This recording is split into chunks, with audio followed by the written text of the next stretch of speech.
तो प्यारे बच्चों सेक्शन ये स्टार्ट करने वाले हैं। बहुत ही लॉजिकल, बहुत इंटरेस्टिंग था। इसमें कैलकुलेशन कम था बच्चों, है ना, और कॉन्सेप्ट बहुत अच्छा था। और इस क्वेश्चन में समझिए कि सिर्फ और सिर्फ आपको, है ना, सिर्फ और सिर्फ आपको ट्रिग्नोमेट्री का अप्लाई करना था और बिल्कुल आसानी तरीके से, बिल्कुल इंटरेस्टिंग तरीके से आप क्वेश्चन को बना सकते थे। क्वेश्चन कह रहा है बच्चों, कुछ स्टेटमेंट दे रखा हुआ एक एथलीट के बारे में, है ना, जो डिस्क को थ्रो कर रहा है बच्चों, उसी के बेस्ट पे क्वेश्चन है, जिसमें आपको लेंथ ए बी निकालने के लिए बोल रखा हुआ है, लेंथ ओ बी निकालने के लिए बोल रखा हुआ और ए पी निकालने के लिए बोला हुआ है और पी क्यू निकालने के लिए बोला हुआ है। तो आपको पता है बच्चों, ठीक ना, कि सर्कल में ये टेंजेंट बन रहा है और टेंजेंट से ये जो लाइन जाएगा बच्चों, इस पे के साथ कितना डिग्री होगा, 90 डिग्री। मतलब एक राइट एंगल ट्रायंगल मेरा बनने वाला है ओ ए और बी, ठीक है।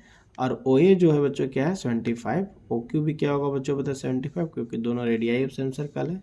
और यहाँ से एक ये है बच्चों बताए क्यू पी, जो कि ओ ए के पैरेलल है। तो कहीं ना कहीं बच्चों आप first of all A B निकाल लीजिए, है ना, इसको साइड में बाहर से निकाल के राइट एंगल ट्रायंगल का कॉन्सेप्ट लगा के ओ ए बी, और ये बनेगा बच्चों 30 डिग्री, ये 75 है। तो ए बी क्या होगा बच्चों बताइए, लगा लीजिए, tan 30 डिग्री बराबर O A by A B, perpendicular upon base. तो ये क्या होगा 1/√3 और ये आने वाला 75 ए बी। तो यहाँ से ए बी क्या आ गया बच्चों 75√3। पहला काम तो हो गया, जो फर्स्ट क्वेश्चन था ए बी निकालने के लिए। अब है बच्चों बताइए ओ बी। तो ओ बी के लिए क्या हो जाएगा, लेंथ आप सोच सकते हैं इसको, ठीक ना। तो साइन लगा लीजिए, साइन 30 डिग्री इक्वल टू क्या होगा, परपेंडिकुलर अपॉन हाइपोटेनस, और ये आ जाएगा बच्चों 1/2। ओ ए का वैल्यू दे रखा हुआ है ना 75 upon O B, L L equal to कितना हो गया 150। तो बहुत देखिए बच्चों शानदार तरीके से क्वेश्चंस बन जा रहे हैं, कोई दिक्कत नहीं होने वाला है, ठीक है। और थर्ड क्वेश्चन है बच्चों find the length A P. अब इसमें दिमाग लगाना है कि ए पी कैसे निकलेगा, ठीक ना, और या पी क्यू कैसे निकलेगा। सबसे पहले समझ लीजिए बच्चों कि ओ बी जब आपका निकल गया 150, ठीक ना, ये आपका 150 है, यहाँ से यहाँ कर दी मिला दिया जाए, ये आप लिख सकते हैं पी क्यू। ये आपका 75, तो ए बी 75 होगा, क्यों, क्योंकि रेडियाई ऑफ सेम सर्कल 75। तो बचा कितना लेंथ बच्चों बताए 75। तो यहाँ से आप एक छोटा राइट एंगल ट्रायंगल बना लेंगे, क्यों, क्योंकि ये इसके पैरेलल है, तो 100% 90 डिग्री होगा। और यहाँ पे क्या होगा बच्चों बताइए, ये जो पॉइंट है क्यू पी बी, ये 30 डिग्री। अब ये निकल के आया 75, ठीक है। तो हम पी क्यू भी निकाल सकते हैं, पी बी भी निकाल सकते हैं। तो पी क्यू के लिए क्या लेंगे बच्चों, sine 30 degree, sine 30 degree equal to क्या होगा P Q by Q B, और 1/2 इक्वल टू 75 बाय, है ना, 75 बाय क्या आ जाएगा P Q. P Q equal to आ जाएगा यहाँ पे, सॉरी और मिस्टेक हो गया ना, पी क्यू यहाँ पे निकालना है, इसको एक्स ले लीजिए और ये 75 होगा। तो यहाँ से एक्स इक्वल टू आ जाएगा 75/2, मतलब 37.5, है ना, 37.5 आ जाएगा। यहाँ से पी क्यू निकल गया, जो पी क्यू भी निकालने था। ए पी अगर दिया आपको ए पी निकालना रहेगा तो कैसे निकालेंगे, तो देखिए बहुत सिंपल है। आप यहाँ से पी बी ले लीजिए, क्योंकि इस ट्रायंगल से पी बी आ जाएगा ना। तो कैसे निकाला जाएगा पी बी, अगर ये पता है तो ये निकल जाएगा, ये पता है तो कॉस लगा लीजिए, डायरेक्ट है, कॉस 30 डिग्री लगा लीजिए। तो कॉस 30 बराबर कितना होगा, बेस अपॉन हाइपोटेनस, ठीक है। तो बेस कितना है √3/2, और ये आने वाला है पी बी जो आपको निकालना है बच्चों, और इसको निकाल लेंगे 75√3/2, ये आ जाएगा एक्स, ठीक है। तो कहीं ना कहीं ये आ गया आपका बेस 75√3/2। तो अब हमारे पास पी बी निकलने के बाद बचा कौन सा लेंथ, ए पी है ना। तो ए पी इक्वल टू क्या लिख लेंगे, ए बी माइनस का पी बी। तो आसान तो खैर पी क्यू ही था निकालना, लेकिन चलिए क्वेश्चन है, आप जो भी इंटरेस्टेड रहेंगे उसमें आप निकाल सकते हैं। ये आपका ए बी क्या है बच्चों बताइए, ए बी आपने निकाला 75√3 और ये आया 75√3/2। तो 1 में हाफ जाएगा तो क्या आएगा बच्चों होता है 75√3/2। तो कहीं ना कहीं आपका पूरी तरीके से 75√3/2 आ गया बच्चों, ठीक है। बहुत सिंपल क्वेश्चन था, बहुत इंटरेस्टिंग भी था। मतलब कि आप इस चीज़ को समझे, पहले यहाँ से निकाले, इससे ये निकल गया। अब आपको ये ध्यान जरूर देना था कि 75 है तो ये भी 75 होगा, क्योंकि टोटल 150 है, तब यहाँ 75 आ गया। अब इस ट्रायंगल में ये निकालना है, आपको हाइपोटेनस मिल गया है तो ये निकालने के लिए साइन लगा लिए, ठीक है। साइन लगाने के बाद ये आपका निकल गया। उसके बाद आप कॉस लगा लिए तो पी बी निकल गया, ठीक है। अब पूरा जब पी बी निकल गया, पूरा ए बी पता है तो ए बी में पी बी माइनस कर दें बच्चों तो ए पी निकल गया। नेक्स्ट क्वेश्चन था बच्चों इसका, ये क्वाड्रेटिक का शायद है, ये क्वाड्रेटिक इंफॉर्मेशन पे था। While designing the school yearbook, a teacher asked to student that the length and width of a particular photo increased x unit each to double the area of the photo. The original photo 18 cm long, 12 cm। बिल्कुल बच्चों NCERT based पे है ना, geometrical based पे था ये, और बहुत ही आसान क्वेश्चन है। ऐसा कुछ भी नहीं कि इसमें बहुत ज़्यादा आपको लेंदी करना था। सिंपल क्या है, यहीं पे सोच लीजिए कि पहले एक फ़ोटो स्कूल का फ़ोटो है, ठीक ना। अब इसके टीचर ने कहा कि इसके डायमेंशन को इतना इंक्रीज कर दो कि इसका एरिया जो है दुगुना हो जाए, मतलब इसके प्रीवियस एरिया का ट्वाइस हो जाए। तो सिंपल सी बात है, न्यू लेंथ कितना हो जाएगा बच्चों बताइए। न्यू एरिया आप बोल सकते हैं, न्यू एरिया जो बोल सकते हैं बच्चों अलजेब्रिक फॉर्म में x + 18 हो जाएगा। लेंथ इंटू ब्रेथ होगा ना, और इधर ब्रेथ में कितना हो जाएगा बच्चों 12 × x, है ना। तो एक अलजेब्रिक एक्सप्रेशन लिखा गया x + 18 + 12 + x।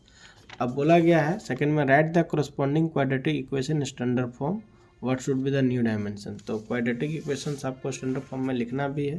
तो सेकंड क्या होगा ATQ, है ना। तो क्या होगा बच्चों बताइए, जो नया एरिया होगा न्यू एरिया वो पुराने एरिया का क्या दुगुना है। तो पुराना एरिया कितना होगा 18 × 12 का ट्वाइस हो जाएगा। तो 18 × 12 मतलब हो गया 120 और 96 216 × 2 16 दूनी 32 4 432 हो जाएगा। और नया एरिया कितना होगा x + 18 x + 12। तो ये आ जाएगा बच्चों x² + 18x + 12x प्लस का कितना होगा 216। तो क्वाड्रेटिक इक्वेशन बनने वाला 30x + 216 माइनस का 432 = 0। तो ये तो इसी का दुगुना है, मतलब फाइनल 216 आएगा, x² माइनस में आएगा इसे, है ना, x² + 30x क्योंकि माइनस में ना, तो ये x² 30x - 216 = 0। ये आपका फाइनल इक्वेशन बनेगा। अब क्या है समझने वाली बात है कि आप जब इसको सॉल्व करेंगे दो तरीका, या तो फैक्टराइजेशन कर लीजिए या तो सिंपल आप, ठीक ना, सीरीधराचार भी यूज कर सकते हैं, ठीक ना। दोनों से सेम वैल्यू आने वाला, तो पहले देख लीजिए अगर फैक्टराइजेशन इजीली हो जाता है तो, है ना। 2 से जाएगा 108 और ये आएगा 54 27 और ये आ जाएगा बच्चों बताइए 3 से 9 और फिर जाएगा 3, तो 30 आएगा बच्चों। तो आई होप 36, हाँ 36 है ना। तो ये आ जाएगा बच्चों 4 4 3 9 36 और 6, है ना। तो आराम से टूट गया। 36x माइनस का 6x - 216, देखिए 30x भी आ जाएगा और 6 × 18 6 × 36 मतलब हो गया 180 + 36 216, एकदम परफेक्ट बैठ गया। अब यहाँ से x + 36 - 6x + 36 x - 6 और x + 36 = 0। तो x बराबर कितना होगा 6 और x बराबर कितना होगा -36। तो माइनस तो होगा नहीं डायमेंशन, x बराबर 6 हो जाएगा। इसका मतलब नया जो लेंथ आएगा डायमेंशन का तो कितना आएगा 18 + 6 24 आएगा। और ब्रेथ बराबर 12 + 6 कितना आएगा 18। अब कोई बच्चा इसको शायद पता नहीं कैसे 3 लाया है, यहाँ तो 6 आ रहा है और 6 ही आएगा, क्योंकि देख लीजिए आपका जो क्वाड्रेटिक इक्वेशन आएगा पूरी तरीके से आप सीरीधराचार से भी कर सकते हैं, उससे कोई दिक्कत नहीं, ठीक ना। उससे भी वही आंसर आने वाला है, ठीक ना, कोई अलग आंसर नहीं आएगा।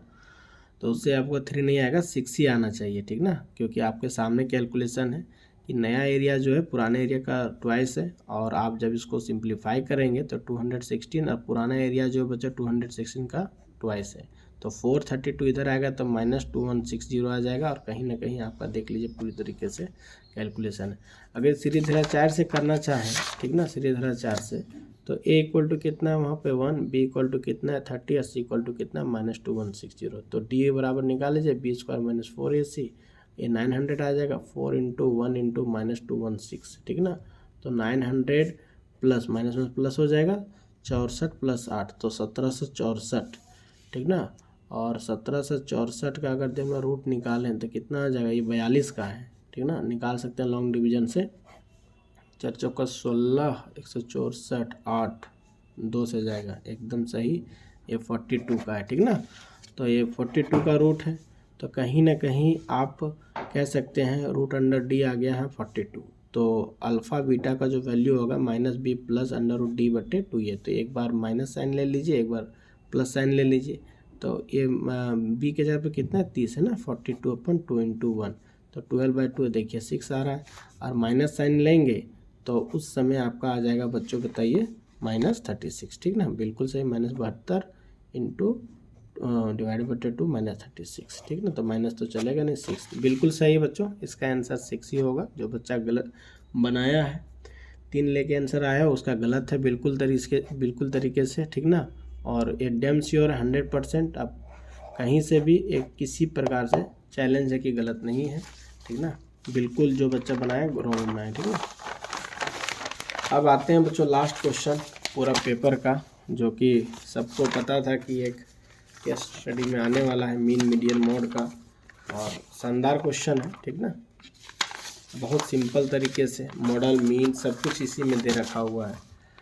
सबसे पहले क्या बच्चों देख लीजिए, किसी प्रकार का below than more than type का क्वेश्चन तो नहीं है, बिल्कुल नहीं। स्टैंडर्ड फॉर्म में दिया गया है, क्लास इंटरवल दिया हुआ है ना, और उसके साथ फ्रीक्वेंसी दे रखा हुआ है। और आपको अगर दी मीडियन निकालना है तो कम्युलेटिव फ्रीक्वेंसी बना लीजिएगा, अगर दी मीन निकालना है तो ज़रूरत नहीं है, ठीक है। तो इस क्वेश्चन में देख लीजिए कि right the model class, find the median class. तो मॉडल क्लास तो यहीं से निकाल लीजिए, जो सबसे ज़्यादा फ्रीक्वेंसी वाला क्लास होगा वही मॉडल क्लास होगा, मतलब 600 से 800 वाला जो होगा मॉडल क्लास होगा। अब अगर ये मीडियन निकालना है बच्चों, तो आपको कम्युलेटिव फ्रीक्वेंसी ग्राफ बनाना पड़ेगा टेबल, और नहीं तो मीन निकाल लीजिए, दोनों में से बहुत सिंपल है। और उसके बाद एक लास्ट क्वेश्चन पूछा था, subdivision having at least 1000 mm rainfall during the monsoon session consider good rainfall subdivision, then the how many subdivision had good rainfall. तो 1000 से एटलीस्ट, कम से कम, 1000 कम से कम होना चाहिए, ज़्यादा भी हो सकता है। तो 1000 और 200 के बीच का भी वैल्यू आएगा, उसके आगे का वैल्यू आएगा एक, उसके भी तो 3 2 5 1 6 1 7। तो इसका आंसर 7 हो गया। मतलब पहला और लास्ट तो बहुत आसान था, ठीक ना। अब दूसरा क्वेश्चन जो 2 मार्क्स का था बच्चों, उसको हम लोग देखते हैं। तो इसमें कुछ भी नहीं है, बेसिकली क्लास इंटरवल है 200 से 400, 400 से आपका है 600, फिर कितना है 600 से लेकर 800, फिर 800 से लेकर बच्चों होता है 1000, फिर 1000 से लेकर है 1200, फिर आपका है 1200 से लेकर 1400, है ना। और 1400 से लेकर 1660, और 1600 से लेकर 1800। तो कुछ भी नहीं है, बिल्कुल आंकड़ा बहुत धीरे दिया गया है, बहुत छोटा दिया गया है। और कम्युलेटिव फ्रीक्वेंसी बन जाएगा 2, है ना, 4 2 6 बन जाएगा, 7 6 13, 14 17 हो जाएगा ये, और ये आ जाएगा 19, 3 22, और ये आ जाएगा बच्चों 23, और ये बच्चों 24, ठीक है। तो आपको पता है कि टोटल कितना, मतलब 24, n/2 निकाल लीजिएगा, है ना। n/2 मतलब 24/2 ग्रेटर देन 12 आपको देखना है बच्चों। 12 से बड़ा वाला ग्राफ देखना है, तो ये हो गया आपका मीडियन क्लास, ये आ जाएगा बच्चों मीडियन क्लास। इस मीडियन क्लास का ये आपका लोअर लिमिट हो गया, है ना। l बराबर पहले निकाल लीजिए, 600 हो गया, ठीक ना। n/2 का वैल्यू 12 तो है, क्योंकि मीडियन जब आप निकालेंगे तो फॉर्मूला में आपको सब्सटीट्यूट करने के लिए क्या मिलेगा, l n/2 minus CF/F into का h, ये वाला वैल्यू पे पुट करना है, ठीक है। तो l तो मिल गया आपको lower limit of class, n/2 आपका 12 है। कम्युलेटिव फ्रीक्वेंसी प्रीसीडिंग क्लास का लेते हैं बच्चों, और फ्रीक्वेंसी जो होता है मीडियन क्लास का लेते हैं, इंटू h का मतलब क्लास इंटरवल 200 हो गया।